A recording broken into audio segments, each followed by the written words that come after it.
Hi, I don't really have a quippy intro at this is kind of where I'm at. So hi, how we doing? Just checking in. For those of you that haven't seen the video two by me, my name is Christian Thayer, and it is day something of quarantine. Today's video, hopefully it's going to be super short, like maybe one of my shortest ones. But if I keep talking, that won't be the case. But basically, it's going to be like 5 things that you need to definitely make sure you're doing slash have done on Instagram. And then after this video, we should be done on Instagram. So don't worry. After this, we'll be moving on to another social media platform, which I think will be YouTube. I don't know yet. So without further ado, let's go. The first thing that you need to do on Instagram is to optimize your profile. Basically, there's 3 things that you need to make sure that you have done. You need to make sure that you have a professional, maybe not professional, but your profile photo. It needs to be good looking. Not that, you know what I mean, right? It's not that you're not good looking. Listen, we're all great looking, especially now in this day and age. We're great. Just make sure that it's like high quality, right? The lighting is nice. It's current. It's probably a good idea. And then in your basically your bio, your what you are, if you have the opportunity to throw in your website in there, which you should. I would also recommend switching to the professional business account, which if you don't know how to do that, scroll down to find my first video on Instagram, and that should tell you how to do that. And then the third thing is kind of combined with the second thing, which is just in your bio, try to have a link to your website or an email or whatever. Obviously, if you are a professional account, this will be done for you. So optimize your profile is number 1. Number 2, which I know is easier said than done, but try to maintain a consistent look and feel throughout your feed. Basically, what this means is whenever you're posting photos or anything or videos, etc., that they all kind of look similar. Not, here are some examples of what I mean by that. Not that every photo has to look the exact same.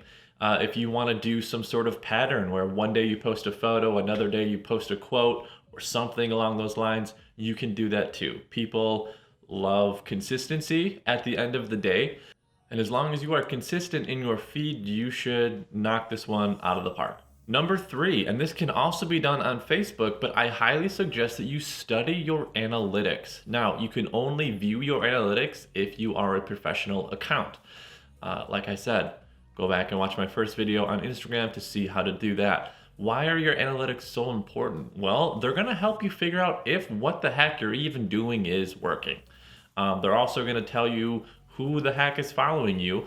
So if you know that predominantly you are just killing it in the 25 to 34-year-old, it sort of will help you take the guesswork out of what content you should be posting, because you just have to put yourself in the mindset of 25 to 34 or whatever your age range is. Number 4, possibly the most important yet the most hardest thing that I think you should be doing, not only on Instagram but Facebook as well, is add value. And I know that's hard because adding value typically will take time out of your day. Like right now, me right here sitting down in front of a camera.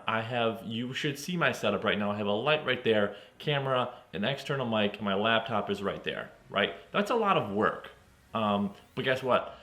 I'm hopefully adding value for you right now because I'm teaching you, right? Or at least educating you. And so it's the same concept. That doesn't mean that your setup has to look like this. I'm not even saying make a video. I'm just saying that when it comes to creating value for somebody, you have to think about what does that person want? And this will go back to your analytics. Think about what a 25 to 34-year-old person wants right now.